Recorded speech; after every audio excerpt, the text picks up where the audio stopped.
This article by Chris Hedges. Excellent article, Mint Press, excellent source that you should check out as well as Sheer Post. So this is Chris Hedges talking about, the title is excellent of the article. It says, "This Way for Genocide, ladies and gentlemen." He says, "I have been in urban warfare in El Salvador, Iraq, Gaza." For those who don't know, Chris Hedges, amazing best-selling author, also formerly a Pulitzer Prize winner with the New York Times, war correspondent, but was kicked out of the New York Times when he came out against the Iraq War.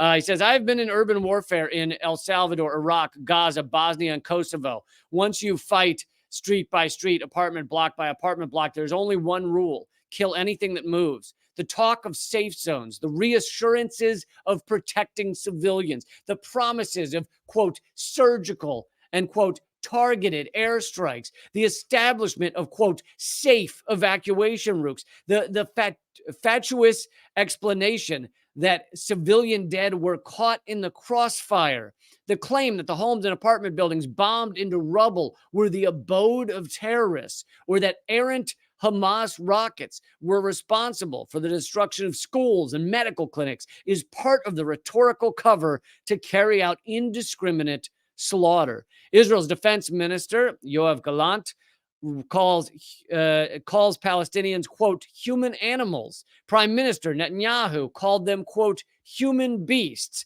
This is, of course, in order to allow war crimes, in order to allow genocide. If you call them human animals, therefore you can kill anyone you want. You can kill children, which a third of all these deaths have been children.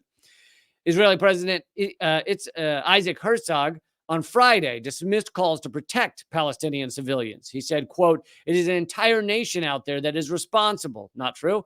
This rhetoric about civilians not aware, not involved is absolutely not true. Oh, really? The babies also. That's interesting.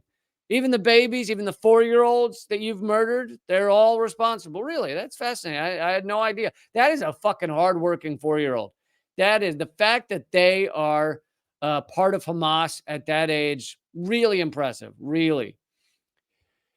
Chris Hedges continues, "This is not," and this is such an important point, "this is not a war," he says. It is the obliteration of civilians trapped for 16 years in the world's largest concentration camp. Gaza is being leveled, flattened, destroyed, and reduced to rubble.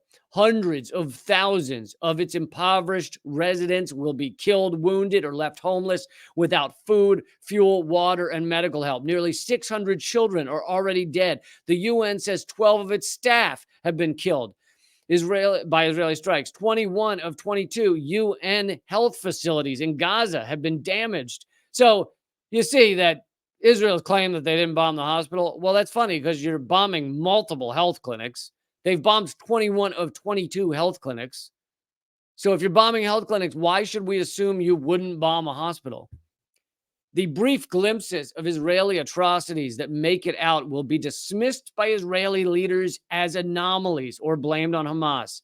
The West refuses to intervene as 2.3 million people, including 1 million children, so basically half of them children, are deprived of food, fuel, electricity, water, and see their schools and hospitals bombed and are butchered and rendered homeless by one of the most advanced military machines on the planet.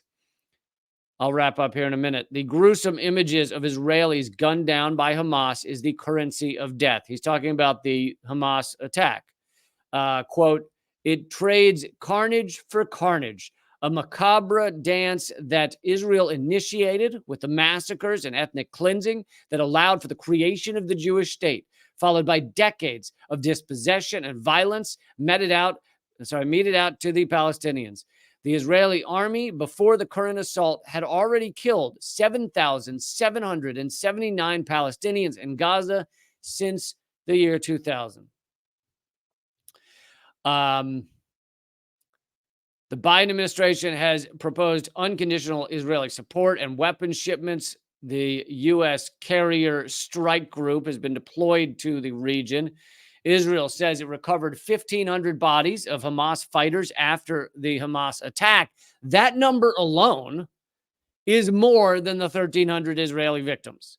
So even just killing all the Hamas fighters, already Israel's killed more than Israelis have been killed.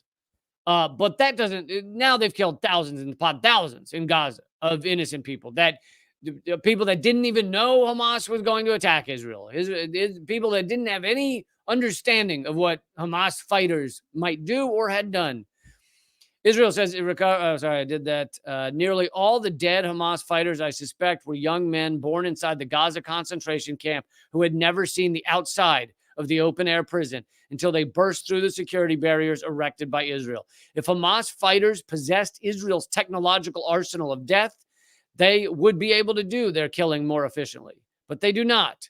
Their tactics are cruder versions of those Israel has used against them for decades. And, you know, his point is that death begets death and murder begets murder. And you do what Israel has done for so many years with this horrific apartheid state, and this is where we end up. And now Israel is committing full-on genocide. I hope I've kind of made that point.